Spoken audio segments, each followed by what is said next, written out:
예, 안녕하세요. 이제 수양회 끝나고 또 새로 오신 분들도 있고 또 전도 집회가 다음 주부터 또 낮 집회, 또 그 다음 주에는 청년 집회, 또 구역 집회와 추계 수양회로 계속 이어집니다. 그래서 복음은 한 번 들어서 끝나는 것이 아니라 반복적으로 들으면서 이제 내 것이 되기 때문에 정말 이 복음이 자기 것이 되고 또 우리 믿음이 되었으면 좋겠습니다. 또 이제 교회당이 좀 늦게 오시는 분들이 많이 계셔요. 그래서 설교 끝날 때 되면 제일 사람들이 많은 곳이 어딘지 아셔요? 예? 예, 중층 맨 뒷자리. 근데 이제 생각을 해보면은 이 앞자리가 약간 비어 있어요. 그래서 가능하면 조금 한 칸이라도 앞에 좀 앉아 주시면 뒤에 늦게 오시는 분들을 위해서 좀 도움이 될 것 같습니다. 또 연말까지 또 추수 때에 우리가 힘있게 복음 전하고 많은 분들이 구원을 얻었으면 좋겠습니다. 같이 기도하시겠습니다. 사랑과 은혜가 풍성하신 하나님 아버지, 이렇게 성경을 통해서 또 구원을 얻고 또 몸된 교회 가운데서 교제케 하신 감사드립니다. 더욱 우리가 구원의 확신 가운데 살고 또 하나님 말씀대로 또 다른 사람들에게 이 복음 전하며 살 수 있도록 도와주시고, 다음 주에 있는 낮 전도 집회, 또 이어지는 청년 집회, 또 구역 집회와 추계 수양에 함께 해주셔서 또 날마다 우리를 통해서 구원의 역사가 일어날 수 있도록 도와주시옵소서. 또 우리 가족 중에, 이웃 중에 이루어지고 또 마음이 강팍한 분들 너무나 많이 계십니다. 그들의 마음을 열어주시고 또 우리가 전도할 담대한 마음을 허락하셔서 우리로 하여금 하나님의 역사를 체험할 수 있도록 도와주시옵소서. 또 오늘 교제 가운데 두루 역사해 주시고 또 주님 뜻을 밝히 보여주시고 또 기쁨으로 우리 삶을 살아갈 수 있도록 도와주시옵소서. 오늘 교제의 시종 주님께 맡기며 예수님 이름으로 기도드렸습니다. 아멘. 주일에는 로마서 4장을 배우고 있습니다. 로마서 4장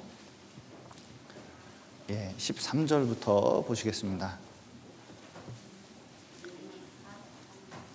로마서 4장 13절, 신약성경 244페이지 정도 됩니다. 로마서 244페이지. 여기 좀 글자가 보이는지 모르겠네요. 이 글자가 좀 작게 만들어놔가지고 제가 천천히 읽어드리겠습니다. 아브라함이나 그 자손에게 세상의 후사가 되리라고 하신 언약은 율법으로 말미암은 것이 아니요 오직 믿음의 의로 말미암은 것이니라. 만일 율법에 속한 자들이 후사이면 믿음은 헛것이 되고 약속은 폐하여 졌느니라. 율법은 진노를 이루게 하나니 율법이 없는 곳에는 범함도 없느니라. 그러므로 후사가 되는 이것이 은혜에 속하기 위하여 믿음으로 되나니 이는 그 약속을 모든 후손에게 굳게 하려 하심이라. 율법에 속한 자에게뿐 아니라 아브라함의 믿음에 속한 자에게도니 아브라함은 하나님 앞에서 우리 모든 사람의 조상이라. 기록된 바 내가 너를 많은 민족의 조상으로 세웠다 하신과 같으니 그의 믿은 바 하나님은 죽은 자를 살리시며 없는 것을 있는 것 같이 부르시는 이시니라. 지금 이제 우리가 구원을 받았습니다. 무엇으로 구원을 받았죠? 믿음으로 구원을 받는 겁니다. 사실 믿음으로만 구원을 받는 거죠. 그런데 이제 사람들은 제가 이제 전도를 하면서 이 간단한 내용에다가 뭘 그렇게 많이 넣는지 모르겠어요. 그래서 이 바울 사도도 그때 당시 유대인들이 있었기 때문에 유대인들은 행위를 해야 되고 할례를 받아야 되고 그리고 율법을 지켜야 구원을 얻을 수 있다고 생각을 했습니다. 지금도 많은 교회가 있고 많은 사람들이 있는데 그런 유대인들이 생각하고 있는 생각을 많이 갖고 있어요. 그런데 바울 사도는 그런 모든 생각을 깨기 위해서 구약 성경 4,000년 전에 있었던 아브라함을 예로 들어서 오직 믿음으로만 구원을 받는다는 것을 로마서 4장에서 보여주고 있습니다. 우리도 무엇으로만 구원을 받냐면 믿음으로만 구원을 받는 거예요. 유대인들은 아브라함이 구원을 받은 것이 갈대아 우르를 떠나서 그리고 이삭을 바쳐서 할례를 받아서 이렇게 이제 구원을 받았다고 하지만 성경을 살펴보니까 아브라함은 갈대아 우르를 떠나서 이삭을 바쳤기 때문에 할례를 받았기 때문에 뭘 행해서 구원을 받은 것이 결코 아니라는 것을 우리가 자세히 배웠습니다. 당시 유대인들도 그렇게 구원을 받는 게 아니라 오직 믿음으로 구원을 받는 겁니다. 특히 교회를 다니는 사람들, 이제 뭐 장로교든 감리교든 뭐 우리 교회든 상관이 없습니다. 우리가 교회를 다녀서 구원을 받을까요? 착한 일을 많이 해서 구원을 받을까요? 좀 예배 의식, 뭐 주기도문을 외운다든지 사도신경을 외운다든지 철야 예배를 한다든지 새벽 기도를 한다든지 이런 것들을 해서 구원을 받았을까요? 그런 것들을 해서 구원받는다면 머릿속에 뭐가 있냐면 유대인들과 같이 형식주의가 할례주의라고 하는데 형식주의가 머리에 있는 겁니다. 뭘 자꾸 어떤 예배 의식을 가지고 구원을 받는다고 생각을 한다면 이것은 큰 오산이 있는 거예요. 그런데 자꾸 얘기를 해보면 이쪽으로 돌아가는 사람들이 자꾸 많아요. 또 성경에 무엇으로 구원을 받냐면 유대인들은 율법을 아브라함이 지켜서 구원을 받는다고 이제 생각을 한 겁니다. 아브라함은 구원받을 때 뭘 지켜서 구원을 받았을까요? 자, 지금도 성경을 지켜서 구원을 받을까요?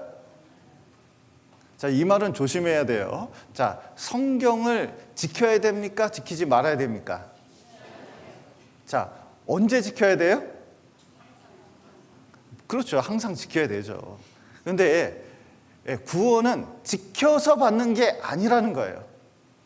그것을 어떻게 알 수가 있냐면 이제 여기 보시면 자, 아브라함이나 그 후손에게 세상의 후사가 되리라고 하신 언약은 무엇으로? 율법으로 말미암은 것이 아니요 오직 믿음의 의로 말미암은 것이니라.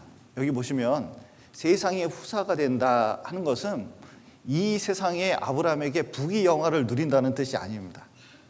잘 먹고 잘 산다는 뜻이 아니라 이 세상 사람들 중에 아브라함의 후사, 믿음의 후사, 그리고 하나님의 아들이 되는 그런 권리가 무엇으로 되느냐? 율법이 아니라 무엇으로 된다고요? 언약으로 된다는 것을 말씀하고 계셔요. 왜 율법이 아닐까요? 이유는 자 보시면 갈라디아서 3장에 이제 이렇게 말씀하고 계셔요. 여기 보시면 형제들아 사람의 예대로 말하노니 사람의 언약이라도 정한 후에는 아무나 폐하거나 더하거나 하지 못하느니라. 자, 이게 무슨 뜻이냐면 자, 우리가 약속을 했습니다. 아들에게 약속을 했어요. 크리스마스 때 자전거 사줄게. 그러면 자전거 사줘야 됩니까? 말아야 됩니까? 약속은 변하는 거야. 이러면 안 됩니다. 이제 나중에 이제 이게 큰 관계도 문제가 될 뿐 아니라 이게 진짜 문제가 많이 생겨요. 그런데 아브라함에 대해서 이 구원에 대해서는 하나님께서 언제 언약을 했다는 거예요? 아브라함에 대해서. 아브라함은 언제적 사람입니까? 지금부터 4,000년 전 사람이에요. 그런데 여기 보시면 이 약속들은 아브라함과 그 자손에게 말씀하신 것인데 여럿을 가리켜 그 자손들이라 하지 아니하시고 오직 하나를 가리켜 내 자손이라 하셨으니 곧 누구라고요? 예, 아브라함에게 약속을 하셨어요. 뭘 약속하셨냐면, 자, 네 자손들이 많이 나올 거다. 네 자손들이 많이 나오는데 중요한 것은 네 자손들이 중요한 게 아니라 그 중에 누가 나온다고요? 예수 그리스도가 오신다는 거예요. 이 예수 그리스도가 오셔서 우리 죄를 다 용서하실 것인데, 문제는 내가 이것을 말하노니 하나님의 미리 정하신 언약을 몇 년 후? 430년 후에 생긴 율법이 없이 하지 못하여 그 약속을 헛되게 하지 못하리라. 만일 그 유업이 율법에서 난 것이면 약속에서 난 것이 아니니라. 그러나 하나님이 약속으로 말미암아 아브라함에게 은혜로 주신 것이라. 자, 보십시오. 율법은 아브라함 죽은 후에 몇 년 뒤에 생겼어요? 430년 후에 생겼다는 거예요. 그러니까 아브라함 때 율법 있었습니까? 없었습니까? 율법이 없었어요. 그러니까 모세 십계명이 있었을까요? 없었을까요? 없었어요. 없으면 지킬 수 있습니까? 없습니까? 지킬 수가 없었어요. 여러분 자세히 생각을 해보셔요. 이제 성경을 지켜야 된다, 이 말은 맞는 말이지만 성경을 지켜서 천국 갈 수 있을까요? 그런 건 아니에요. 그런데 아브라함도 구원을 받았는데, 여러분이 앞에 보시는 성경이 아브라함 때 있었을까요? 여러분, 신약 성경은 예수님 이후에 100년 안에 다 쓰여진 겁니다. 아브라함 때는 하나님이 말씀을 해주셨기 때문에 그것을 기록하는 단계에 있었거든요. 그것도 기껏해야 아브라함은 창세기 때 사람이니까 창세기 몇 장, 하나님 말씀 몇 개 붙들고 산 사람이에요. 그러니까 우리와 같은 성경이 있을까요? 없을까요? 없어요. 제대로 지킬래야 지킬 수도 없어요. 그러니까 이것을 무엇을 보여주고 있냐면, 율법을 지켜서, 그리고 성경을 지켜서 구원을 받는 게 아니라는 것을 명확하게 보여준다는 겁니다. 왜냐하면 그 시점을 일부러 하나님께서 그렇게 만드셨다는 거예요. 왜냐? 율법으로 구원을 받는 게 아니라 믿음으로 구원을 받는다는 것을 알려주기 위해서 그렇게 하셨다는 겁니다. 그리고 여기 보시면, 만일 율법에 속한 자들이 후사이면, 자, 율법을 지켜서 구원받는다고 생각을 한다면, 그리고 하나님의 아들이 된다고 생각을 한다면 뭐가 헛것이 돼요? 믿음이 헛것이 된다는 겁니다. 이 약속은 폐하해졌느니라 말씀하셨는데, 자, 이런 겁니다. 여기 보시면 갈라디아서에서 이렇게 말씀하십니다.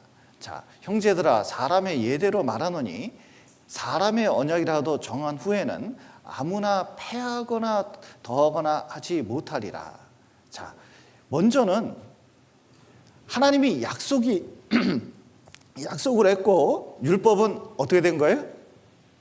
자, 구원의 약속을 했습니다. 그 다음에 430년 후에 율법이 생겼는데, 자, 그러면 그 그림을 그리는 게 좋을 것 같긴 하네요. 자, 보십시오. 여기 하나님께서 구원의 약속을 해주셨습니다. 네, 구원 약속을 아브라함에게 해주셨어요. 네, 그런데 율법은 언제 생겼습니까? 예, 율법은 430년 만에 이제 생겼거든요. 그러면 이게 더 나은 거예요? 구원의 약속이 더 나은 거예요? 예, 왜냐하면 뒤에 있는 게 이것을 폐할 수가 없다는 거예요. 그런데 율법으로 구원을 받는다 그러면 뭐가 무의미해져요? 예, 구원의 약속이 무의미해지는데, 아브라함은 그러면은 이 약속 붙들고 인생을 평생 살았는데, 그러면 그 무의미한 거냐? 그러면 그거 믿고 살았는데 그 믿음은 헛된 거냐? 이걸 물어보고 있는 거예요. 우리도, 자, 구원의 약속 붙들고 있는데 이게 헛된 일일까요? 예, 세상 사람들이 보기에는 그럴지 몰라도 이것은 하나님의 분명한 약속이 있기 때문에, 구원의 약속이 있기 때문에 이게 결코 헛될 수가 없다는 거예요. 그러면 율법은 뭐냐는 거예요. 그럼 왜 하나만 하지 왜 뒤에 집어넣어가지고 헷갈리게 하냐는 거예요. 왜 그랬을까요? 맞아요. 뭐냐면 중요한 것은 구원의 약속을 붙들면 되는데 자꾸 문제가 되는 것은 그 뒤에 이 죄가 문제가 되는 겁니다. 이 죄. 인간에게 죄가 딱 들어오면 바른 것도 바르게 보이지가 않아요. 게다가 죄의 특성이 있습니다. 죄의 특성이 뭐죠? 죄가 이렇게 이게 들어오면요, 맨 처음에는 도둑질도, 자, 도둑질을 뭐 하나 하려고 그래요. 그러면 처음 할 때는 어떻습니까? 가슴이 쿵탁쿵탁쿵탁 하겠죠. 그러겠죠? 네. 그런데 이제 두세 번 하고 전문가가 되고 그러면 쿵탁쿵탁 할까요? 스릴을 만끽할까요? 이게 양심이 무뎌져요. 그 다음에 뭐냐면, 인간이 거짓말 안 하고 살 수 있냐? 인간이 죄 안 짓고 살 수 있냐?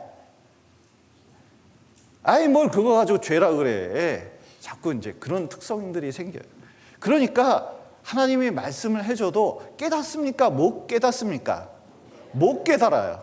못 깨달으니까 하나님께서는 뭘 주셨냐면, 죄를 깨달아야 죄송합니다. 죄를 깨달아야 무엇을 구원을 얻을 수가 있잖아요.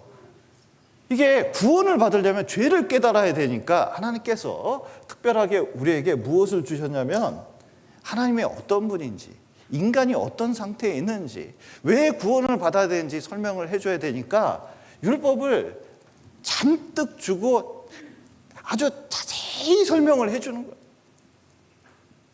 그런데 이렇게 자세히 설명을 해줘도 사람들은 알까요, 모를까요?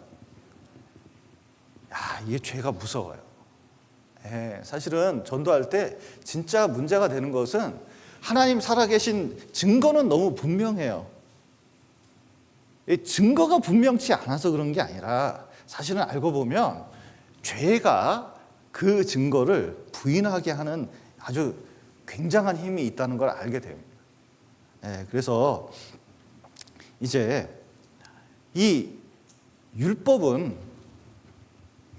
만약에 율법으로 구원을 얻는다 그러면 하나님의 구원의 약속은 헛되게 되는 것이고, 그러면 약속은 의미가 없는 거잖아요.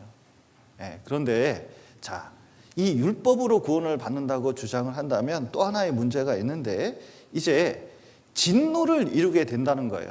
율법이 없는 곳에는 범함도 없느니라, 이렇게 로마서 4장 15절에 말씀하셨는데, 이 갈라디아서 3장에 보면 이렇게 말씀하십니다. 왜 율법을 지키면, 십계명 지켜야 됩니까? 안 지켜야 됩니까? 여러분, 십계명 지키고 사셔요? 아니, 이렇게 담대히 얘기해도 되는 거예요, 이게? 여러분, 구원받은 사람은 성경 말씀 지켜야 됩니까? 지키지 않아야 됩니까? 말씀을 지켜야 돼요. 그런데 지켜서 한다고 그러면 이 율법은 뭐냐면 문제가 생겨요. 이게 진노를 이루게 하는데 이유는 이겁니다. 갈라디아서 3장 10절에 보면 이렇게 말씀하셔요.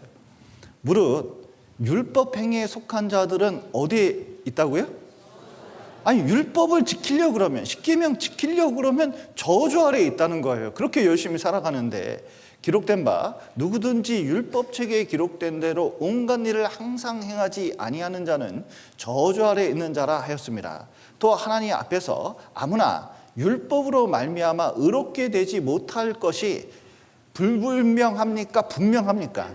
분명하니 이는 의인이 믿음으로 살리라 하였음이니라. 이게 무슨 뜻이냐면, 이게 율법 율법은 진노를 이루게 하는 것은 이유가 이렇다는 거예요. 왜냐하면 율법책에 기록된 대로 온갖 일을 항상, 그러니까 성경책에 있는 거 어기면 됩니까? 안 됩니까? 다 지켜야 돼. 다 지켜야 돼.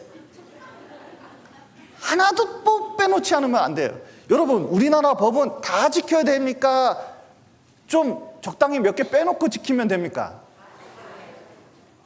아니, 법전이 이렇게 두꺼운데 이걸 다 지켜야 돼요? 알도 못하는데? 그런데 하나만 문제 생기면 어떻게 돼요? 감옥 가는 거예요. 하나님의 법은 더 엄격하다는 겁니다. 그런데 하나님의 법, 대표적인 십계명만 보더라도 인간이 지킬 수 있습니까? 못 지킵니까? 못 지켜도요, 너무 못 지키는 거예요. 진짜 이렇게 안 지킬 수가 없어요.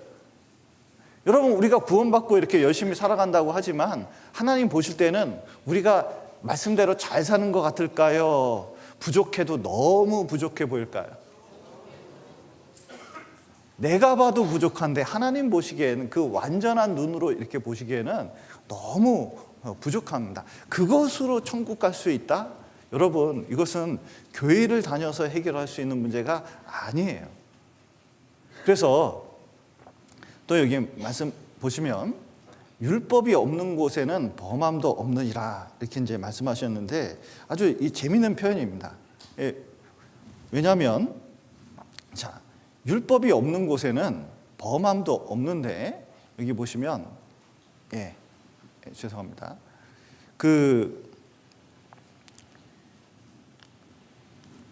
이게 이때 율법으로 죄를 안다 그러면, 자 보셔요. 이때는 율법이 없었잖아요. 그러면 죄가 될까요, 안 될까요? 스미싱이라는 이제 그 범죄가 있습니다. 전화 사기 있죠.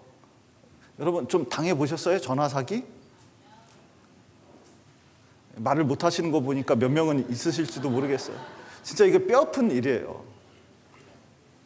이게 어떤 분이 이제 중국에서 전화가 왔나 봐요. 그 학원 강사였는데 전화를 순식간에 이제 빨리 나가서 강의해야 되니까 뭐 검찰에서 뭐 어쩌고 저쩌고 얘기를 하는 거예요. 그래서 주민등록하고 뭐 불러달라고 쫙 해가지고 쫙 불러줬더니 내 통장에서 돈이 엄청 나간 거예요. 근데 붙잡으려고 했더니 중요한 건 법이 없어. 맨 처음에 생길 때 그랬거든요.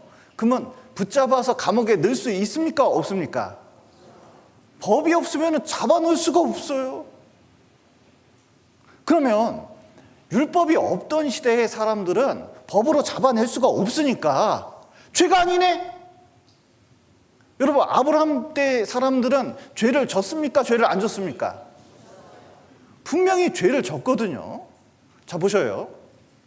암이 있어요. 암이 있습니다. 여러분, 이 암이 있는데 조선시대에도 암이 있었을까요? 없었을까요? 고려시대에는 암이 있었을까요? 없었을까요? 믿습니까?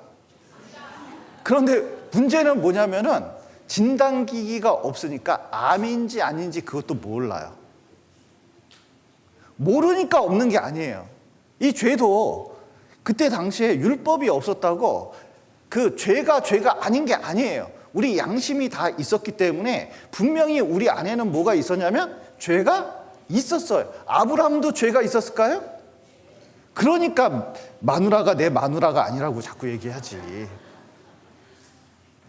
이게 우리 안에 뭐냐면 이 죄된 본성이 있었다는 거예요.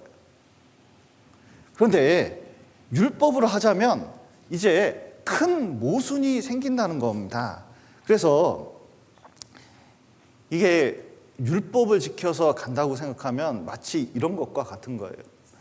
자, 그 해적선이 있는데 이 해적선은 큰 범죄거든요. 지금도 해적들이 있잖아요. 소말리아 해적들은 되게 유명하고 우리 그 어선들이 납포된 그 경험도 있습니다. 그런데 이 해적들이요, 자기 해적선 안에서는 진짜 서로 사이가 좋아요. 그래서 이 해적끼리 서로 콩 한 쪽도 나눠 먹고 이 배 갑판도 열심히 닦고 심지어 자기는 사람도 죽인 적이 없어. 그래도 자 보세요.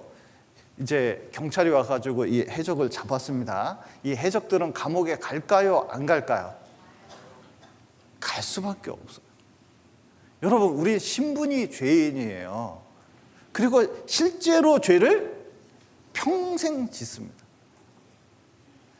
네, 그렇기 때문에 우리는 이제 이 율법으로는 그 앞에서 틀림없이 죄인이라는 것을 깨달을 수밖에 없어요. 그리고 또 중요한 것이 이겁니다.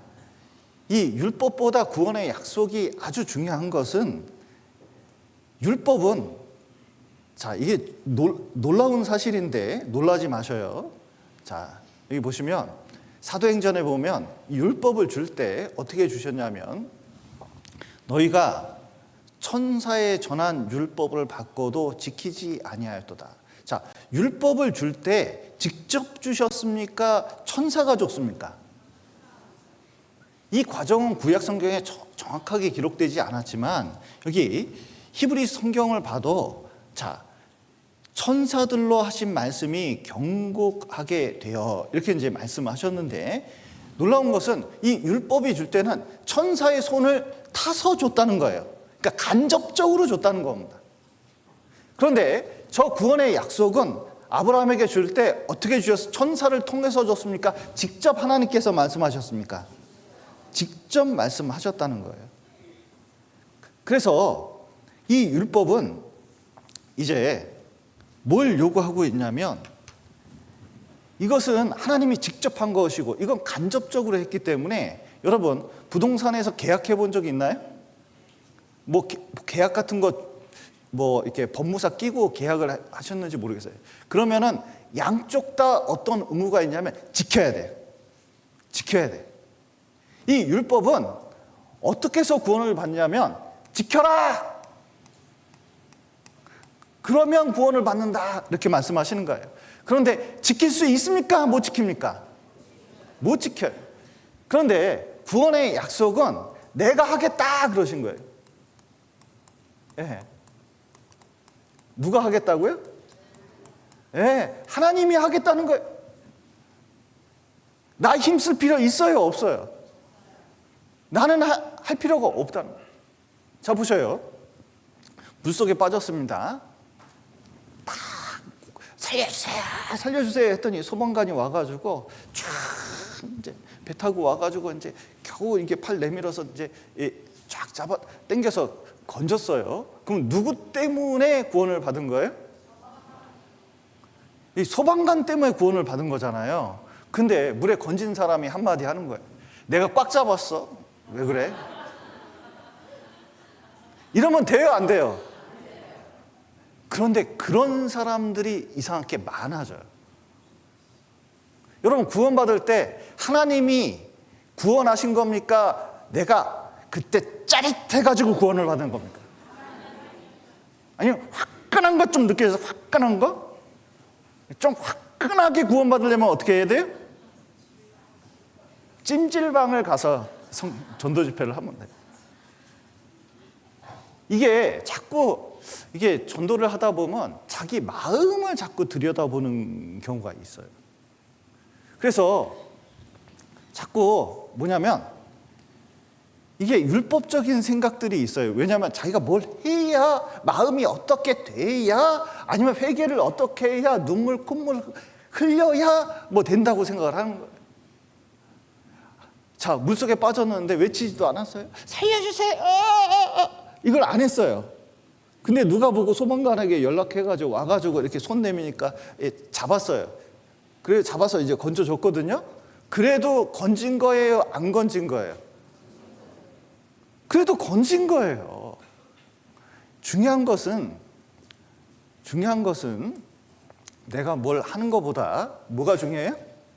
네, 하나님 쪽에서 하셨다는 것을, 이것을 기억해야 돼요. 그래야 어떻게 되느냐? 구원의 확신을 얻을 수가 있는 겁니다. 그래서 율법보다는 뭐가 더 큰 거냐면 그 하나님의 약속, 구원의 약속이 크다는 것을 좀 알아야 돼요. 이 약속 그러면 우리나라에서는 좀 이게 안 세요. 왜냐면 약속은 지켜야 됩니까? 어겨야 됩니까? 지켜야 되는데 코리안 타임. 여러분 수양관에 만약에 10시에 출발한다면 몇 시까지 오셔야 돼요?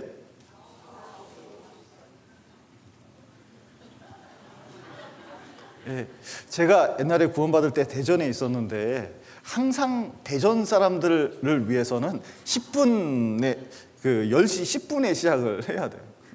항상 이 코리안 타임이라는 게 있었어요. 그런데 그러니까 약속을 깨도 뭐 어느 정도는 된다는 생각을 이제 이 사람 마음속에 있을 수가 있거든요. 그래서 하나님께서는 이 약속을 뭐라고 표현하시냐면 언약이라고 말씀하십니다. 언약 우리가 잘 안 쓰잖아요. 그런데 계약, 그런데 아주 강력한 약속을, 공적이고 법적인 약속을 언약이라고 얘기를 합니다. 그래서 대표적인 게 뭐냐면 결혼, 그리고 또 유언과 같은 게 아주 강력한 거예요. 특별히 하나님의 약속은 유언과 비슷해서 여러분 보십시오. 유언을 할 때 여러분 이제 유언하실 때가 좀 되셨나요? 유언을 할 때 자녀에게 그 재산을 상속을 한다고 할 때 여러분 생각을 해보십시오. 자녀 상태 그리고 이 자녀하고 계약을 해서 될까요? 일방적으로 하는 걸까요? 일방적인 약속입니다.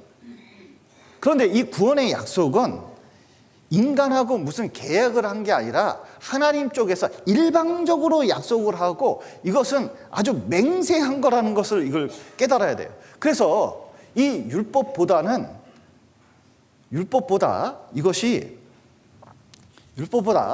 굉장히 중요하고 크다는 것을 기억을 해야 구원의 확신 가운데 머물 수가 있어요. 인간 편이 중요한 게 아니라 중요한 건 뭐냐면 구원에 얻는 데는 이 구원의 약속이 크다는 걸 알아야 돼요. 그래서 아브라함에게 이걸 좀 알려준 겁니다. 그래서 창세기 15장에 보면 이게 보시죠. 자, 여기 보시면 창세기 15장에 이런 말씀을 하십니다. 여기 보시면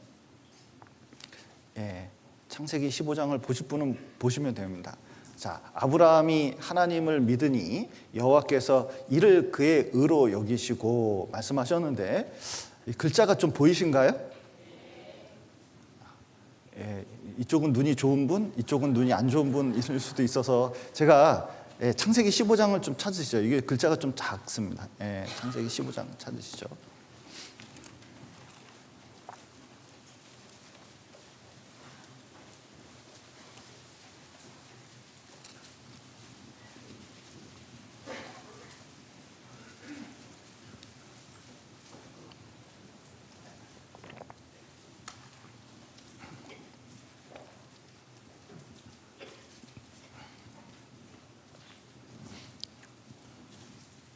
자, 15장 6절에 보면 아브라함이 여호와를 믿으니 여호와께서 이를 그의 뭐라고 여기셨어요? 의로 여기시고 이때 아브라함은 구원을 받은 겁니다.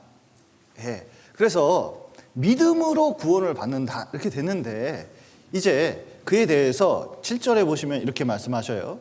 또 그에게 이르시되 나는 이 땅을 내게 주어 업으로 삼게 하려고 너를 갈대아 우르에서 끌어낸 여호와로라. 이게 무슨 뜻이냐면 자 아브라함 내가 너한테 약속했잖아. 근데 누가 보증한다는 거예요? 내가 보증할게. 자 그러면 믿을만 합니까? 안 믿을만 합니까?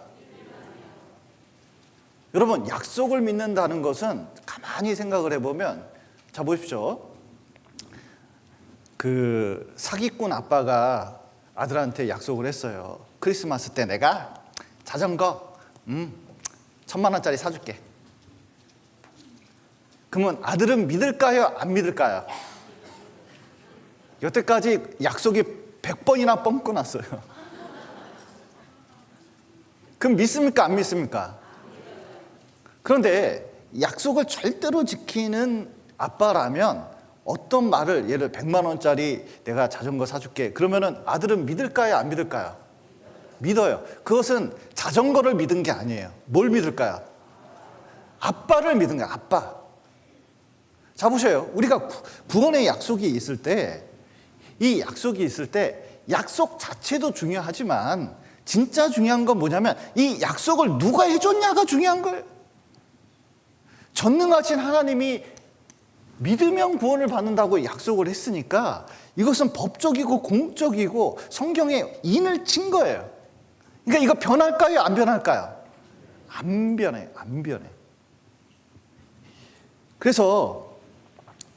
그런데 이 아브라함은 이때 상태가 어떤 상태였냐면 안 좋은 상태였어요. 그래서 그가 가로되 주 여호와여 내가 이 땅으로 업을 삼을 줄을 무엇으로 알리까? 이때 이제 상태를 좀 말하면 그 9.11 테러처럼 이 큰 나라들하고 싸워가지고 승리를 거뒀는데 사람들을 자객을 보내서 자기를 죽일까 봐 겁이 엄청 났어요. 여러분 2차 세계대전 끝나고 그 암호 해독가였던 존 내시 같은 사람 노벨 경제학상을 탔거든요. 근데 러시아 첩자가 자기 죽일 것 같아가지고 정신적으로 너무 고통을 받았어요. 그리고 정신분열증을 앓게 됩니다.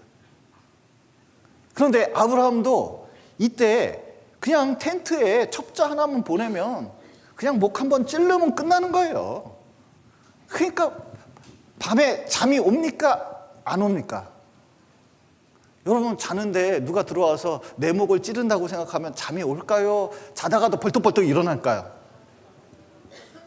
벌떡벌떡 일어나는 거예요. 그런데 하나님 약속을 하셨는데 이거 하나님 약속을 내가 믿지만 뭔가 좀 확신을 얻을 수 없을까요? 뭐 이런 이제 말을 한 겁니다.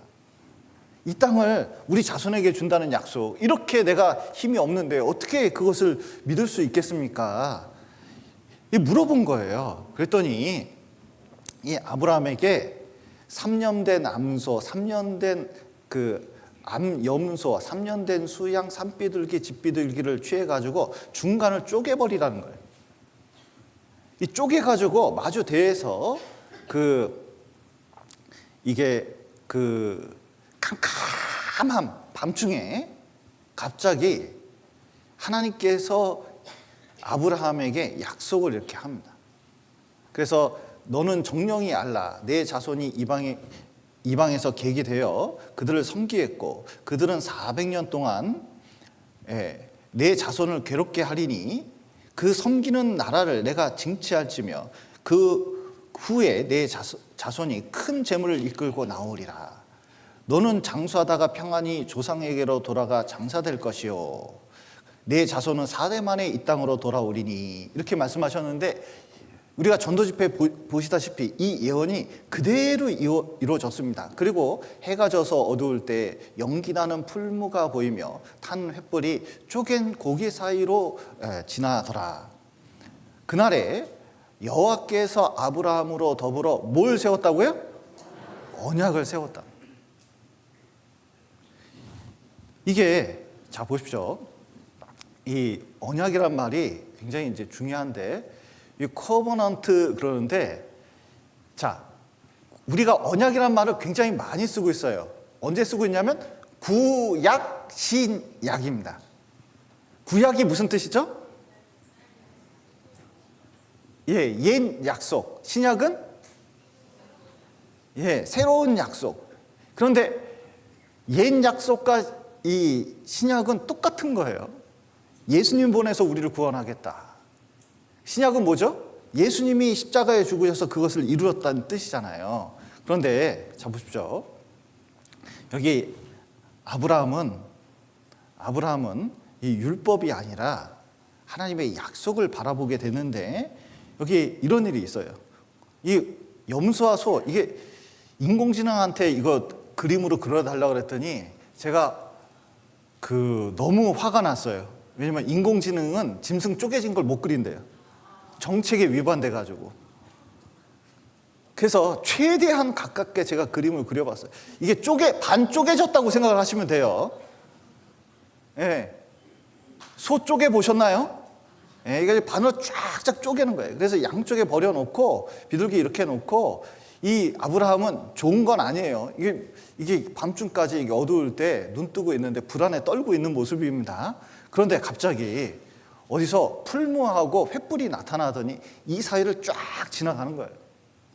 이 중동에는 이런 게 있습니다. 사실은 여기에 약간 또랑 같은 걸 파요. 그러면 또랑 같은 걸 파고 소, 염소, 순, 양 이렇게 쫙 반으로 가르면 그 피가 이 또랑 사이로 옵니다.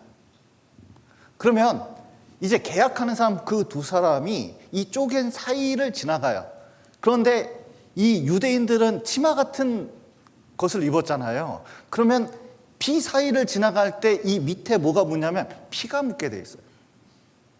그리고 계약을 하는 거예요. 뜻이 뭐예요? 이 계약을 어기는 날에는 두 쪽 난다. 자, 여러분 계약을 맺는데 이런 겁니다. 둘이 있는데 그냥 사인한 게 있어요. 그리고 또 계약을 했는데 인감도장 찍은 게 있습니다. 그런데 깡패하고 계약을 하겠는데 갑자기 여기를 탁 자르더니 피로 딱 안 지키면 죽음. 자, 어느 게 더 강력합니까?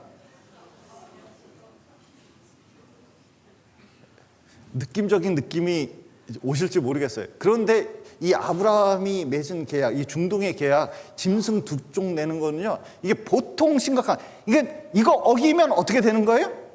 두 쪽 난다는 뜻이에요. 그런데 이 창세기 15장을 읽어보면 희한한 게 있어요. 그 사이에 누구만 지나갔냐면 여호와 하나님, 이 풀무와 그 횃불로 이렇게 나타나신 그 여호와 하나님만 지나갔고, 아브라함 지나갔다는 얘기 있을까요, 없을까요? 아브라함은 지나가질 않았어요. 이게 무슨 뜻이냐? 내가 스스로 이것을 맹세하고 맹세한다는 것을 보여주고 있는 거예요. 하나님은 자기를 부인할 수가 없습니다.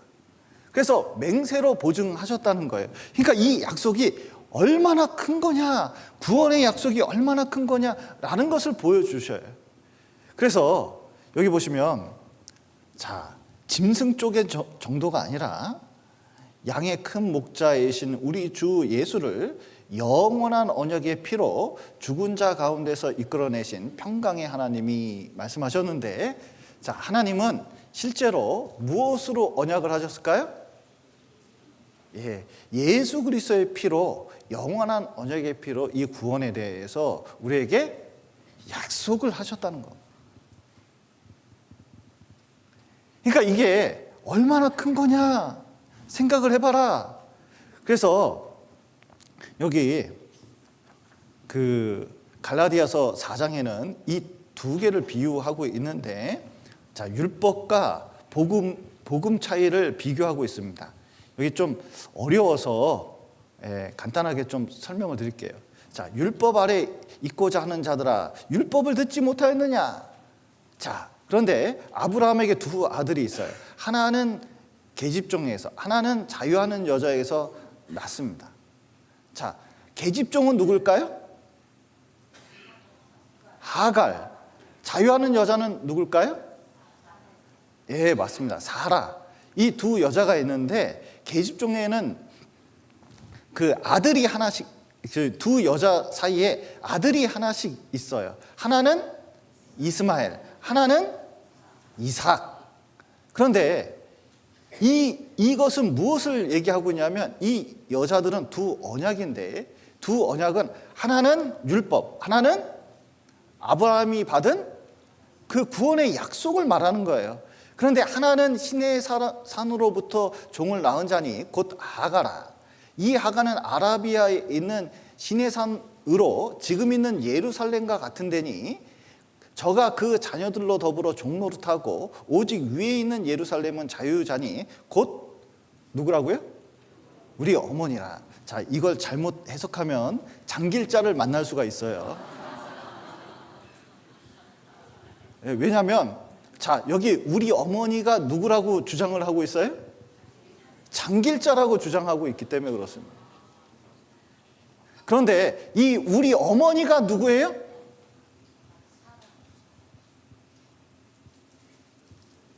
제가 이렇게 파란색, 빨간색으로 했는데도 이해를 못 하시면 안 되는데 이게 이런 걸 말하는 거예요. 여기 보시면 여기 이제 약속의 자녀, 육체를 따라 난 자녀가 있는데 여기 사라한테 이삭이 있고 하갈한테는 이스마엘이 있었습니다. 그런데 이런 거예요. 표를 만들었어요. 이해를 못 하실까 봐 율법과 복음을 설명하는 겁니다. 여기 율법과 복음이 있는데 이제 이 율법이 상징하는 건 누굴 말하는 거예요? 하갈을 말하는 거고 이 복음은 누굴 얘기하고 있는 거예요? 사라가 이 대표되는 것이다. 그런데 자 보십시오. 신분이 중요해요. 왜냐하면 이스마엘과 이삭은 자 가만히 생각해 보셔요. 이스마엘하고 이삭은 무슨 차이가 있을까요? 일단 아브라함의 자식일까요? 아브라함의 자식이에요. 그리고 먹는 것도 집안에서 같은 거 먹었을 거 아니에요. 생김새는 누구 닮았을까요? 아브라함 닮았어요. 게다가 아브라함이 가리키는 말씀을 들었을까요? 안 들었을까요? 들었어요. 그리고 이 이스마엘은 할례를 받았을까요? 받지 않았을까요? 이스마엘도 할례를 받았어요. 다 비슷한 것 같은데 결정적인 차이가 있어요. 뭐가 차이가 날까요? 엄마가 차이가 나요. 마치 홍길동하고 비슷합니다. 왜냐하면 홍길동은 똑똑해요. 머리가 좋아. 그런데 신분이 뭐예요? 첩의 아들이에요. 그러니까 자기가 뭐라고 얘기해요? 아버지를 아버지라고 부를 수가 없어요. 왜 그럴까요? 홍길동은 왜 아버지를 아버지라고 부를 수가 없을까요? 신분이 달라요. 신분이. 그런데 이스마엘은 뭐냐면 종의 아내에게서, 그러니까 하갈 종에게서 낳기 때문에 신분이 뭐냐면 종이에요. 아들이 아니에요. 종이에요. 근데 이삭은 누구예요? 아들이에요. 신분이 자유자예요. 여러분 이스마엘 낳을 때 생각을 해보셔요. 그 사라가 자식을 못 낳으니까 미쳐버리겠어요.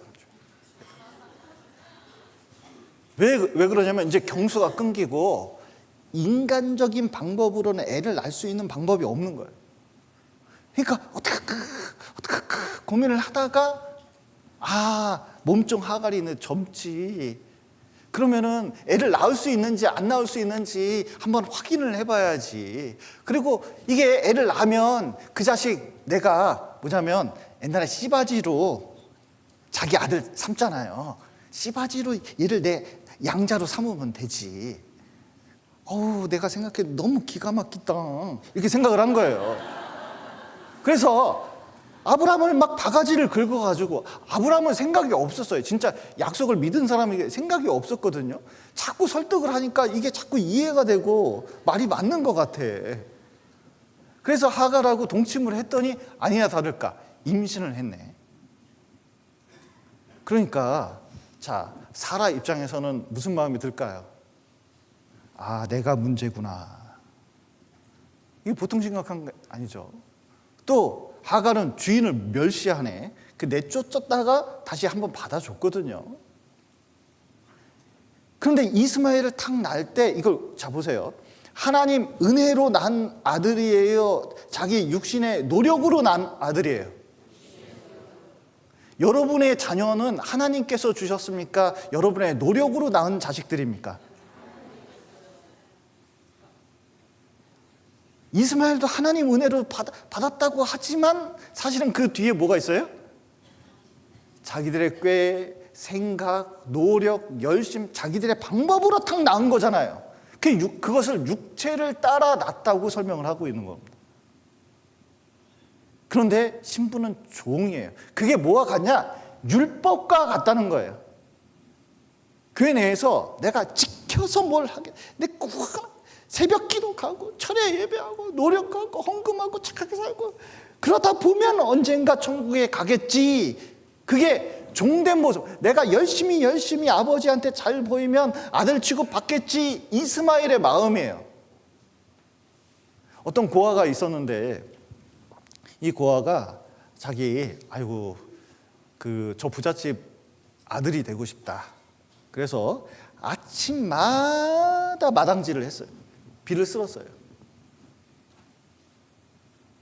그리고 어느 날 지나가는 아저씨한테 얘기했어요. 저 아들 삼아주세요. 그러면 부잣집 아저씨가 자기 아들 삼아줄까요? 안 삼아줄까요? 야, 노력은 가상한데 아들은 좀 심하지. 그러고 가셨대요. 그 노력으로 안 돼. 하나님 자녀가 되는 것은 그런 노력으로 되는 게 아니에요. 그런데 사라는 이삭을 어떻게 낳았습니까? 사라 나이 90살. 90살이 어떤 때죠? 모든 걸 포기한 때예요. 그래서 어떻게 하냐면 여호와 하나님이 오셔가지고 아이를 낳을 거라고 했을 때 사라 반응이 어땠습니까? 속으로 웃었어요. 아이고. 이게 무슨 뜻이죠? 아유, 그딴 일이 어떻게 여호와께 능치 못할 일이 있겠느냐.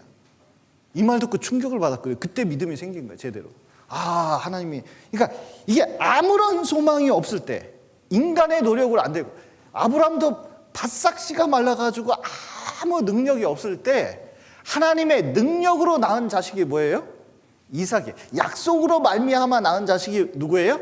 이삭이에요. 그럼 왜 그 이삭을 주셨냐면 복음이 그렇다는 거예요. 복음은 하나님께로 직접 온 것을 상징하고 있다는 거예요. 그것은 뭐냐면 아무 소망이 없는데 주면 어떻게 해요? 받으면 내게 된다. 그래서 여기 보시면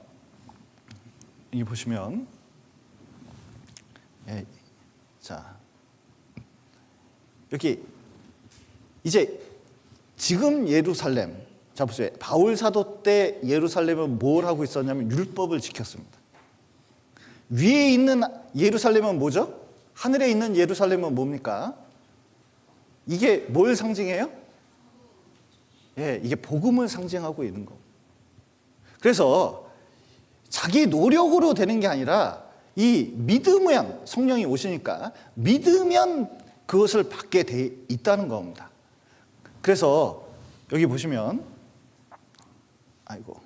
자, 여기 위에 있는 예루살렘은 뭘 상징해요? 복음. 복음은 뭐라고요? 곧 우리 어머니라. 왜 그렇게 말씀하셨냐면, 자, 여기 보시면 그리스도 안에서 1만 스승이 있으되 아비는 많지 아니하니 그리스도 예수 안에서 무엇으로써 우리를 낳았어요? 복음으로써 내가 너희를 낳았습니다. 자, 우리가 복음을 듣고 구원을 탁 받으면 뭐예요? 하나님 자녀로 탄생하는 거죠. 그래서 복음이 우리 어머니라고 말씀을 하고 계신 겁니다. 그래서 잠길 자가 어머니가 아니에요. 제발 그런 사람들 만나면 얘기 좀 해주세요. 그게 잠길 자 아니라고. 예. 그런데 이제 이렇게 말씀하셔요. 여기 보시면 여기 갈라디아서에서 그러나 그때에 육체를 따라 난 자가 누굴까요? 이스마엘입니다. 성령을 따라 난 자를 핍박한 것 같이 이제도 그러하도다.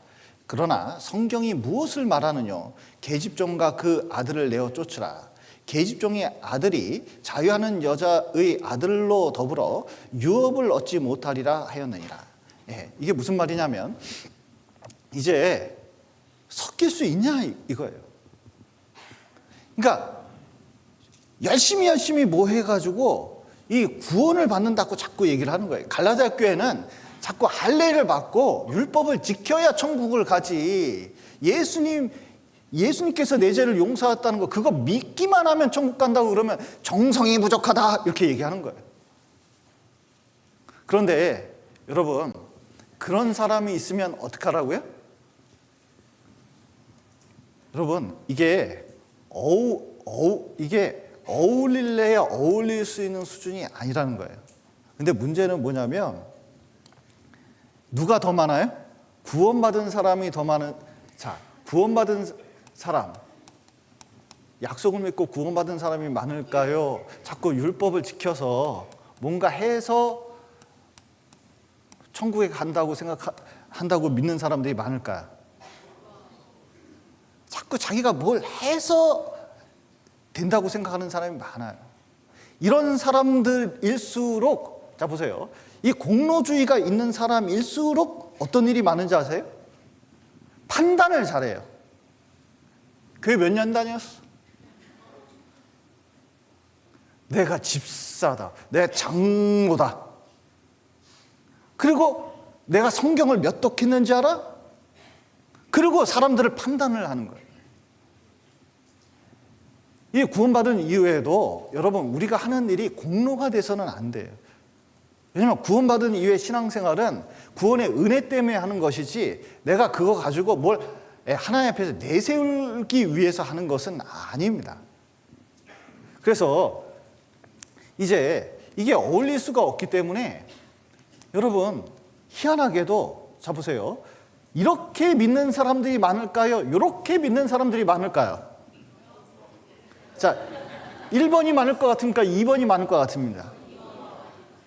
희한하게도 이스마엘처럼, 이스마엘이 13살이 됐을 때 이제 이삭이 탄생했거든요. 그때 이 이스마엘에 대해서, 이삭에 대해서 희롱했어요. 그런데 이 희롱했다는 게 이게 핍박을 한 겁니다. 이 아이를 진짜 이렇게, 그게 얼마나 핍박을 했겠어요. 그런데 지금도 그렇다. 지금도 바울 때도 그렇고, 이제 지금은 안 그럴까요? 지금도 그렇게 하는 거예요. 비난을 하는 거예요. 어떻게 그 사도신경, 주기도문, 뭐 예배, 의식 그런 것도 없이 구원을 받으려고 하냐? 우리하고 다르다 이렇게 얘기를 하는 거예요. 근데 이게 조화될 수 있을까요, 없을까요? 조화할 수가 없어요. 핍박은 늘 구원받은 사람은 있게 돼 있을까요? 예, 이스마엘 세력이 워낙 크니까 이삭은 핍박받게 되는 거예요. 그런데 그것을 당연하게 받아들이는 게 옳다는 겁니다. 두려워할 필요 없어요. 예, 그러나 하나님의 약속은 분명하기 때문에 이것이 차이가 날 수밖에 없다는 것을 우리가 좀 이해할 필요가 있어요. 어떤 분은 구원을 받은 다음에 너무 쉬워서, 자 보셔요, 구원의 약속을 믿고 구원받는 게 쉬울까요? 율법을 지켜서 구원받는 게 쉬울까요? 네, 이건 불가능하고 이것은 쉽습니다. 그러나 어느 게 더 강력하냐면 이게 더 강력한 거예요. 그 약국집에 그 약사가 있었는데, 이 약사가 진짜 젊은 이 약사인데 깐깐해. 그래서 얼마나 깐깐하냐면은 이제 보조 그 알바생을 뽑는데, 이 직원을 뽑는데 다른 약국보다 50만 원을 더 줘요. 그런데 알바 좀 하다가 이렇게 이게 전시한데 이렇게 싹 만져서 먼지 나오면 잘라. 그런데 그 계약할 때요, 계약 서류가 얼마나 복잡한지, 뭐 하면 잘리고 뭐 하면 잘리고 뭐 하면 잘리고 뭐. 근데 이 여자가 이제 부모님을 모시고 있는데 어머니가 아프니까 돈이 필요한 거예요. 그래서 계약을 했어요. 그래서 와가지고 열심히 일했어요. 왜냐하면 9시까지 출근인데 8시까지 출근해가지고 청소 다 하고 닦고 쓸고 이렇게 하는데, 9시 이제 젊은 약사가 딱 나타나면 떨려. 왜냐하면 딱 와가지고 한번 딱 문대면 이거 겁나. 그런데 이게 떨리는 그 가슴이 3개월 만에 둘 다 떨려가지고 눈이 맞아버렸네. 그리고 6개월 뒤에 결혼을 해버렸어요. 그리고 약국집 아내가 됐어요. 돈을 아낀다고 이제 뭐냐면 자기가 직원 일을 해주는 거예요. 그래서 평소에 8시까지 출근을 했거든요. 결혼한 다음에 8시까지 출근합니까? 출근 안 합니까? 이 여자는 했어요. 이 여자는 열심히 8시까지 출근을 했어요. 남편하고 같이. 왜 8시까지 출근했는지 아셔요? 약국이 이제 누구 거예요? 내 거. 그리고 어머니를 모셔야 되기 때문에 돈 한 푼이라도 더 받아야 되는데 이게 중요하다고 생각하니까 옛날에는 잘릴까 봐 했어요. 잘릴까 봐. 지금은 왜 할까요? 남편 게 내 거고 내 게 남편 거고 그러니까 그렇게 열심히 하는 거예요. 그런데 몸이 아파. 그러면 오늘 출근할까요? 안 할까요? 출근 안 하면 잘릴 수도 있는데 자, 잘릴 수 있을까요? 없을까요? 결혼하면 못 잘라. 여러분 보세요. 고용계약서가 복잡합니까? 혼인계약서 있잖아요. 그 뭐라 그러죠? 예, 동사무소 가면 혼인신고서 이거 쓰잖아요. 자, 어떤 게 더 복잡할까요? 여러분 유대인들은 율법이 복잡하니까 이게 더 우수한 거라고 생각을 하는데 아니에요. 복잡할수록 이게 아니에요. 결혼은 간단해요. 신고서 간단하게 넣기만 하면 되게 간단한데 이혼하려고 하면 이게 얼마나 강력한 건지 깨닫게 돼요. 이렇게 강력한 게 없어요. 여러분 구원은 하나님이 보증하신 아주 강력한 약속이라는 걸 알 필요가 있습니다. 그래서 이제 여기 보시면 여기 보시죠. 모세의 법을 폐한 자도 두세 증인을 인하여 불쌍히 여김을 받지 못하고 죽었거든 하물며 하나님의 아들을 밟고 자기를 거룩하게 한 언약의 피를 부정한 것으로 여기고 은혜의 성령을 욕되게 하는 자에 당연히 받을 형벌이 얼마나 더 중하겠느냐. 너희는 어떻게 하라? 생각 좀 해봐라. 자 보세요. 모세의 법을 폐한 자도 두세 증인을 인하여 불쌍히 여김을 받지 못하고 죽어. 자, 법을 어기면 어떻게 돼요? 모세의 법, 율법을 어기면 어떻게 됩니까? 결국 죽어요. 그런데 모세의 법보다 더 큰 존재가 있어요. 누굴까요? 하나님의 아들 예수 그리스도예요. 근데 그분이 피를 흘려서 뭐냐면 우리 죄를 다 용서했다고 말씀하고 계셔요. 그런데 이걸 무시하는데 어떻게 무시하냐면 이런 식으로 무시하는 거예요. 뭐냐면 이거예요. 예수님 피가 우리 죄를 다 용서했습니까? 제가 무슨 어려운 질문했어요? 자, 우리 죄를 영원히 다 몽땅 다 용서해 주셨잖아요. 예수님 피가 그만큼 크기 때문에 그렇습니다. 다른 피로서는 안 돼요. 예수님 피로서만 우리 죄가 다 용서가 된 겁니다. 그런데 여기다가 자기 노력, 열심 딱 넣으면 이게 부정하게 된다는 거예요. 부정하게 된다는 말을 쉬운 말로 또랑말처럼 된다는 거예요. 자기가 새벽기도 가고 열심히 하고 열심히 사는 건 좋지만 그것으로 구원받을 것처럼 생각하는 것은 사실은 예수님을 믿는 게 아니라는 거예요. 그리고 구원을 받은 것도 아니라는 거예요. 오로지 예수님 피로써 그 하나님이 하신 피로써 구원을 받는 거라는 겁니다. 그래서 여기다가 뭘 더해야 될까요? 말아야 될까요? 이거 더하면 안 돼요. 그래서 할례 받을 때 이제 to cut, 그러니까 이제 계약이 to cut, 뭐냐면 이게 자른다는 뜻이 있거든요. 이게 구원의 약속을 받아들이지 않으면 어떻게 되느냐? 잘라버려요. 어떻게 되냐? 지옥 가게 된 거예요. 그래서 이 구원이 특히 이 약속에 의해서 이 구원이 얼마나 큰지를 우리가 분명히 좀 알 필요가 있습니다. 그래서 여기 여기 16절 보시겠습니다. 그러므로 후사가 되는 이것이 은혜에 속하기 위하여 무엇으로 되나니? 믿음으로만 되나니 이렇게 붙이면 좋을 것 같아요.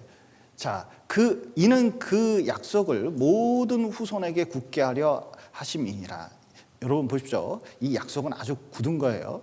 율법에 속한 자에게뿐, 유대인뿐 아니라, 자, 아브라함의 믿음에 속한 자에게도니 아브라함은 하나님 앞에서 우리 모든 사람의 조상이라. 무슨 뜻이냐?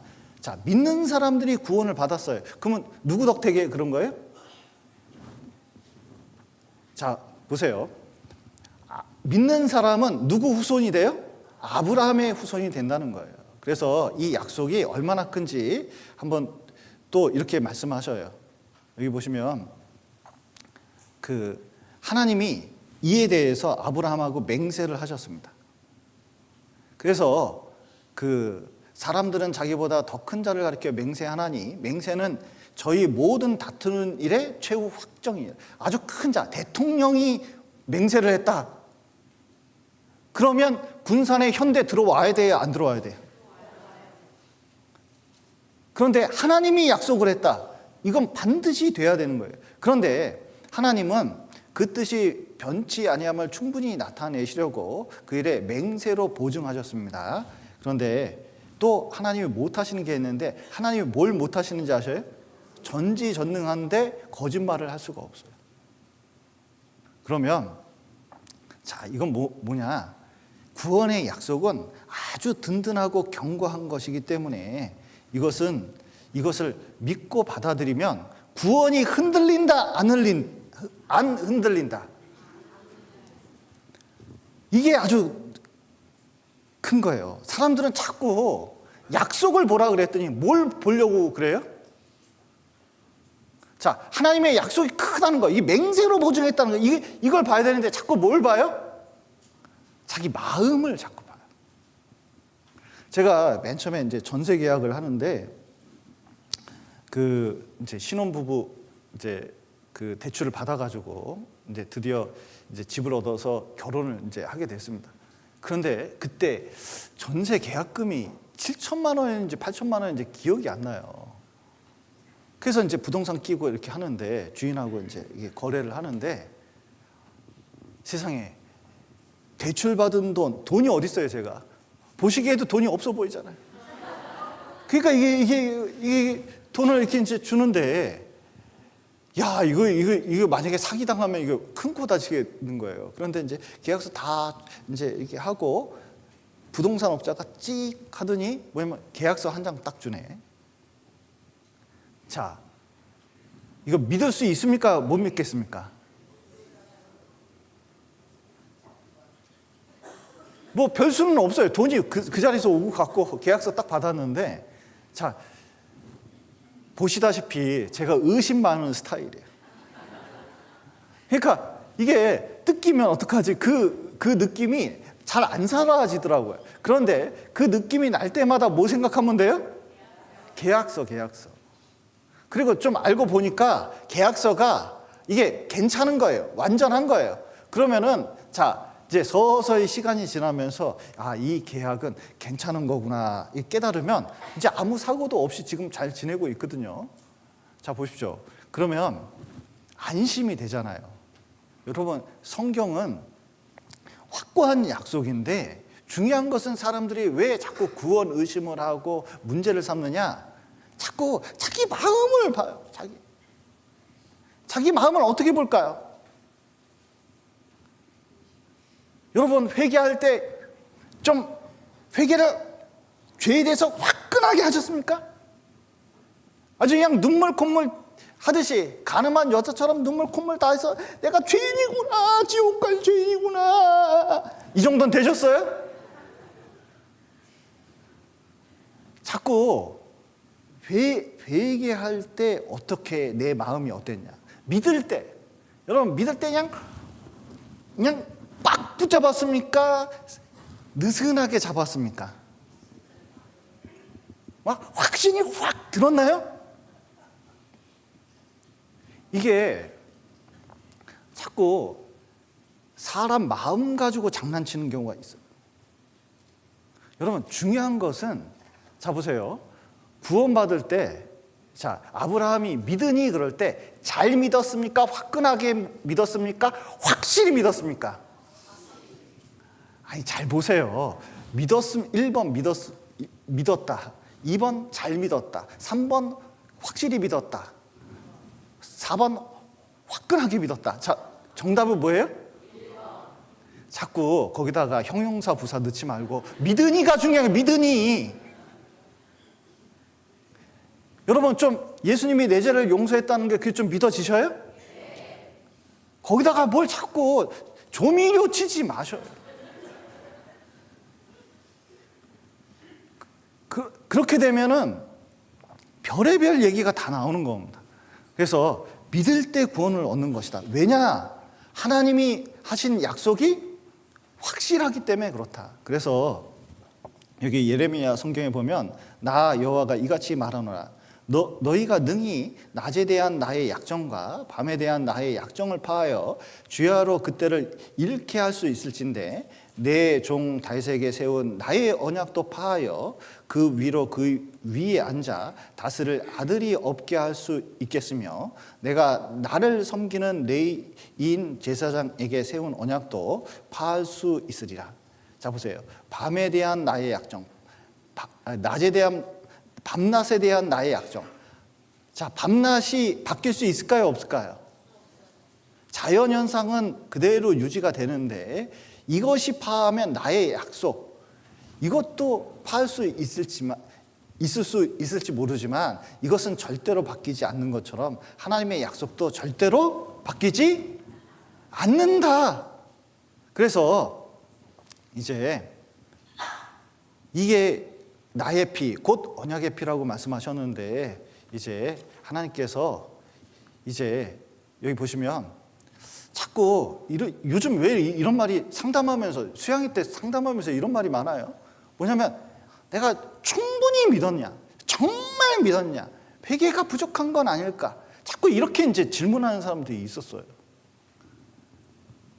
그런데 내가 힘을 줬냐, 그래 짜릿하게 잡았냐, 화끈하게 잡았냐, 뭐 감동을 받았냐, 이런 게 중요한 게 아니에요.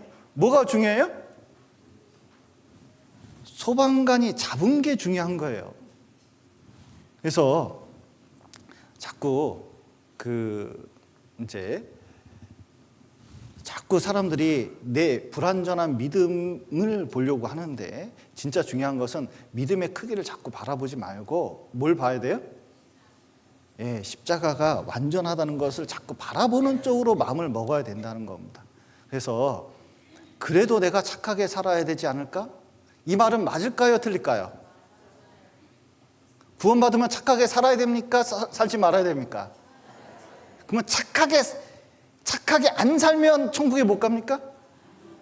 그런 건 아니라는 거예요. 그래서 자, 믿음으로 구원을 받으니까 자, 이제부터는 이제 구원받은 사람이 이 확실한 보증 위에 자기가 서 있다는 것을 기억을 해야 돼요. 그래서 구원 의심하는 사람들은 자꾸 의심에 몰입이 돼가지고 자기 마음을 보는데 이렇게 봐요. 옛날에 두더지 아는가요? 두더지? 두더지 게임 아셔요? 이게 그 휴게소 갔더니 지나가는데 갑자기 반말을 해요. 야!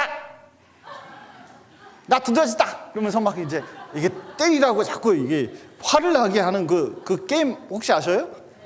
그래서 돈 이제 1,000원을 넣고 망치를 들고 자꾸 나오면 때리는 거 있잖아요, 이거. 근데 통 나오고 탁 때리면 들어가요, 안 들어가요? 들어가는데 들어가면 안 나와야 되는데 다른 게 또 나와. 그럼 또 치고 막 그래요. 구원 의심하는 사람은 목사님 나 구원이 아닌 것 같아요. 오늘 의심해요. 그래서 설명을 쭉 해줘요. 근데 또 누가 간증을 했는데 구원받을 때 눈물이 났대요. 근데 자기는 눈물이 안 났어. 그러면 또 어떻게 해요? 목사님 나는 눈물이 안 났어요. 이렇게 또 의심을 해요. 또 설명을 쭉 해주면 가서 또 어때요? 또 불안해하는 거예요. 아 진짜 이게 왜 자기 마음을 그렇게 많이 바라보는지 모르겠어요. 마치 이와 같아요. 아파트를 나오는데 내가 가스불을 잠갔나? 엘리베이터 섰는데 그 생각이 났어요. 그러면 어떻게 해야 돼? 아니 그래 집에 들어가서 봤더니 가스불을 끄고 나왔어. 그러면은 이제 나왔어요. 그러면 엘리베이터 이제 내려와서 또 생각나는 거예요. 내가 가스불을 껐나? 자, 그러면은 그 다음에는 무슨 생각을 해야 돼요? 아까 갔다 껐지 이렇게 생각을 하면 되는데 또 가. 그리고 또 확인을 해. 아, 껐구나. 그리고 또 나와. 그리고 버스 기다리고 있는데 또 생각이 났어요. 나 저기 가스불 껐나? 그러면 어떻게 해야 돼요? 그리고 또 집에 가. 그래서 또 확인을 해. 이걸 뭐라 그러면 강박증이라 강박증. 그런데 구원 문제가 너무 중요해서 그럴 수도 있지만 자꾸 자기 마음을 보면은 그런 강박 같은 것이 걸릴 수가 있어요. 근데 하나님이 우리를 구원하신 게 너무 확실하다는 걸 믿으면 점점 확실성을 깨달으면 깨달을수록 어떻게 되냐? 그런 강박에 안 걸릴 수가 있습니다. 그래서 하나님의 구원이 얼마나 큰지를 우리가 확신 가운데 살고, 그리고 자 구원을 받으면은 이제 어떤 두려움이나 아브라함처럼 두려움이 몰려왔을 거 의심이 올 수도 있고 여러 가지 이제 문제가 발생할 수 있거든요. 그때마다 뭘 바라봐야 돼요? 그때마다 십자가가 크구나, 십자가로 구원받는구나, 자꾸 십자가에게 눈을 돌려야 돼요. 그리고 십자가에 대해서 더 배우는 게 중요해요. 딴 것을 하려고 하지 말고. 그리고 이제 우리가 구원을 받으면 확실한 소속감이 있어야 돼요. 이게 구원을 받으면 우리가 하나님의 자녀가 됐고 구원받은 자라는 것을 분명히 아는 게 중요해요. 안 그러면 자꾸 왔다 갔다 할 수가 있고 경계에 있으면 아무것도 못하는 경우가 있어요. 그러니까 마음을 굳게 잡고 우리가 그리스도인으로 살아가는 것이 얼마나 중요한지 좀 깨달을 필요가 있습니다. 그래서 약속 믿고 살아가면 되는 거거든요. 그래서 구원받은 사람은 약간 모험이 필요해요. 왜냐하면 주변 환경은 늘 변해요. 사람도 늘 변해요. 그러면 내 마음이 흔들릴 때가 있을까요? 없을까요? 흔들릴 때가 있어요. 그때마다 뭘 생각해야 돼요? 십자가 바라봐요. 제가 내비게이션 길치인데 공주 수양관에서 이 새벽에 나올 때가 있거든요. 그럼 새벽에 탁 나오잖아요. 이 가을 때, 겨울 좀 들어갈 때 그때 되면 안개가 끝내줘요. 안개가 여러분 한번 그때 공주 수양관을 가보셔요. 끝내줍니다, 진짜. 그러면 앞이 거의 안 보여요. 그럴 때 뭘 보고 가야 돼요? 그렇죠. 내비를 보고 가면 돼요. 자, 내 감각을 믿을까요? 내비게이션을 믿을까요? 예. 우리는 내 생각을 믿을까요? 내 생각을 믿어야 될까요? 성경을 믿어야 될까요? 예, 성경을 믿으면 더욱 확신 가운데 들 수가 있습니다. 그래서 율법이 아니라 이제 우리가 구원의 확신 가운데 거하면서 신앙생활을 열심히 해나갔으면 좋겠습니다. 같이 기도하시겠습니다. 사랑과 은혜가 풍성하신 하나님 아버지, 죄 가운데 있었던 저희를 구원해 주시고 또 우리가 구원의 확신을 얻을 수 있도록 이 말씀을 주심을 감사드립니다. 우리가 이 구원의 약속이 얼마나 큰지 삶 속에 더 깨달을 수 있도록 도와주시고 또 우리가 이 확신 가운데 이 쉬운 구원의 진리를 우리 가족들과 이웃들에게 전하고 그들도 깨닫고 같이 천국에 갈 수 있도록 도와주시옵소서. 오늘 귀한 시간 허락하신 감사드리며 예수님 이름으로 기도드렸습니다. 아멘.